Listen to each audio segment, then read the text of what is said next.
Filmar es otra forma de escribir la historia. Entonces yo creo que ese mundo cotidiano y esas pequeñas cosas son revolucionarias en sí. Y recuperar la vida sencilla, la vida cotidiana de esas gentes. Eso no hay cosa más revolucionaria que ir a ese mundo cotidiano sencillo. Esa es la auténtica revolución a nivel humano.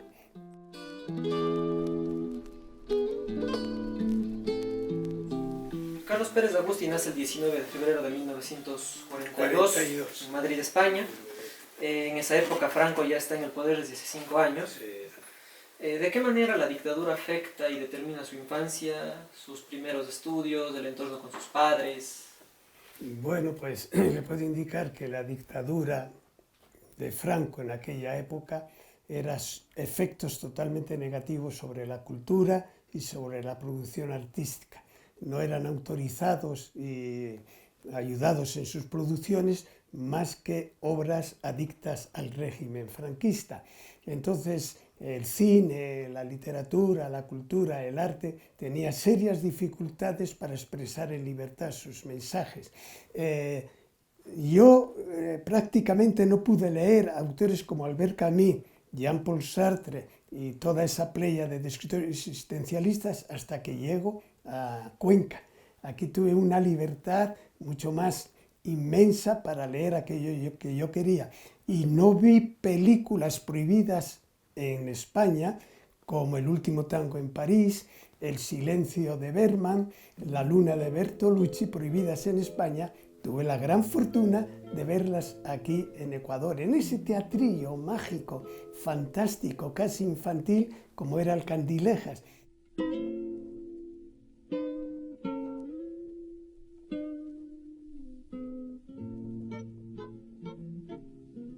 La Universidad de Cuenca, 1966, pide a Madrid un profesor de literatura para su universidad y envían desde Madrid 3 carpetas. Y yo pongo en mi currículum experiencias cinematográficas en la Escuela Provincial de Cinematografía de Oviedo, que queda al norte de España. Y después me cuenta el que era decano, doctor Alejandro Serrano Aguilar, era el decano de la Facultad de Filosofía, que escoge mi carpeta, pese a mi juventud. Los demás tenían más experiencias pedagógicas y educativas. Yo tenía 24 años, pero me escoge mi carpeta, mi candidatura, justamente porque yo puse estudios de dirección cinematográfica en Oviedo, en el norte de España. Así que esas experiencias, dijo el doctor Alejandro Serrano Aguilar, y estaba en el consejo directivo Efraín Jara Hidrobo, el doctor Claudio Malo, esto interesa para Cuenca. Y justamente por esas experiencias de mis años universitarios de cine es el motivo fundamental de que me escojan a mí para la Universidad de Cuenca. En la presentación al guión literario de La Última Erranza, usted escribe que Alfonso Carrasco los enfrentó al problema de la escasez de recursos, así como que los países latinoamericanos eran consumidores de cine y no productores, ¿no? Como decía un pensador ecuatoriano, que nosotros interpretamos la cultura, pero no la creamos. Entonces la pregunta es, ¿cómo el taller de cine de la Universidad de Cuenca enfrenta esta problemática y a la vez asume su vocación para hacer cine? Bueno, pues como todos los tiempos, pioneros.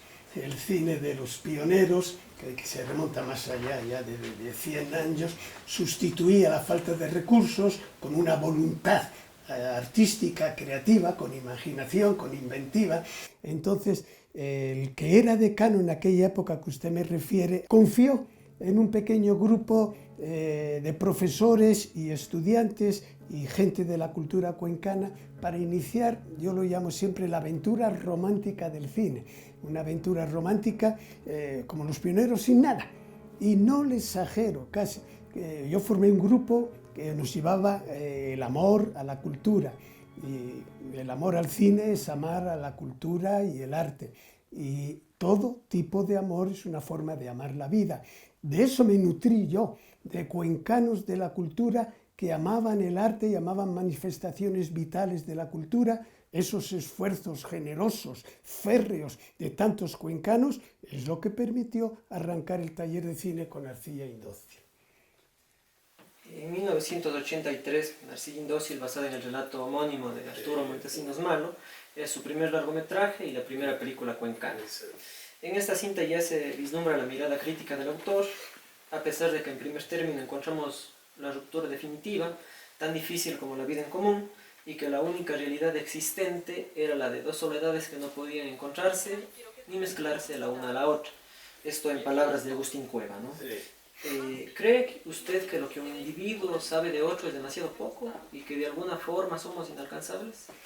Yo comienzo haciendo cine ecuatoriano en el auge de la literatura comprometida, del realismo social, en ese momento, y de alguna manera pues la realidad que registra Arcilla Indócil, el relato de Arturo Montesinos Malo, es el momento del auge del sombrero de paja toquilla y todos los efectos de una sociedad determinada por ese motivo, ¿no?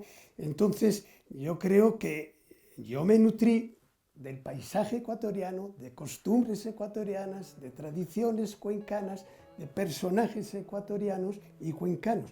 Así que solo el hecho, en aquella época, de salir con la cámara y registrar realidades circundantes a lo urbanístico era ya una especie de denuncia en cierto modo.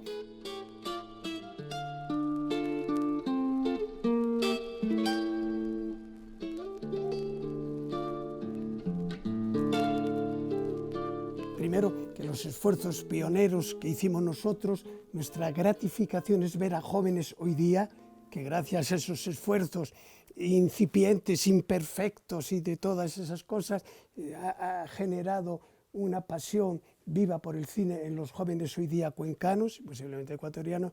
Eso me queda como la más gratificante de todo mi esfuerzo y de todo mi trabajo.